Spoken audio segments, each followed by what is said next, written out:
والصلاة والسلام على سيدنا محمد وآله وأزواجه وذريته أجمعين. Overall, Marx' Capital and the Madness of Economic Reason points a devastating picture of credit as a mechanism propelling the dangerous spiral of endless capital accumulation. The unprecedented pace of global debt creation since the 1970s suggests a global economy that is increasingly growing by the deployment of the smoke and mirrors of anti-value creation. Now here, as I've said before, at least from the capitalist perspective, to say that debt creation is necessarily only value creation, anti-value creation, that's not true for various reasons which we have seen. But one of the main reasons is that modern money is a function of debt creation. And money is value. So as long as the money is being created, it cannot be equated with debt creation as such. The smoke and mirrors of anti-value creation within the world's multiple regional monetary system. Harvey concludes it is not clear where the value will come from to redeem this ever-escalating debt.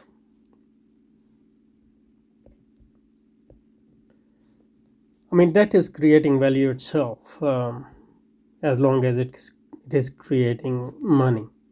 I think the main question is not where the value will come to redeem this debt,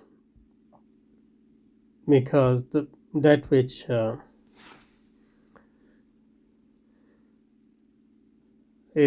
creates money is essentially non-self liquidating.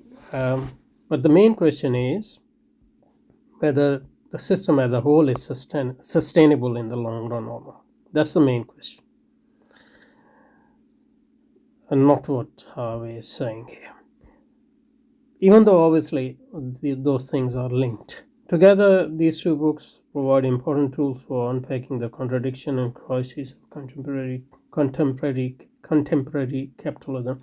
The ways of the world will be indispensable for students' geography, globalization, capitalism, and urban sociology. Marx, Capital and Madness of Economic Reason will speak to scholars of financialization, neoliberalism, and economic crisis. Both books certainly have limitations. Like much of Harvey's work, they bracket questions of race, gender, and another dimension of oppression to focus on the logic of capital accumulation. What that has to do, race and gender and other dimension has to do with debt creation. And the implications of political praxis remain underdeveloped. Well, that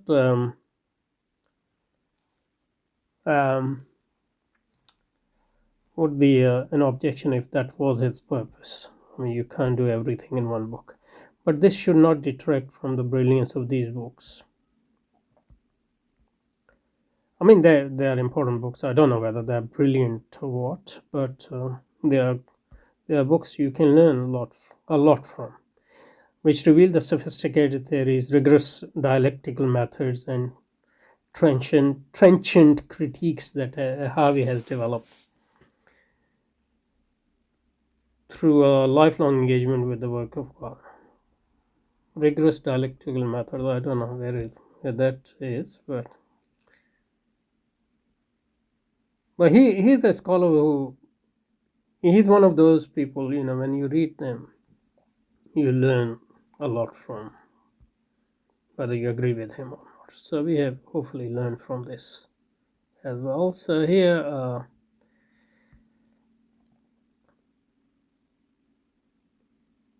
this finishes. So until the next time then. Okay, thank you.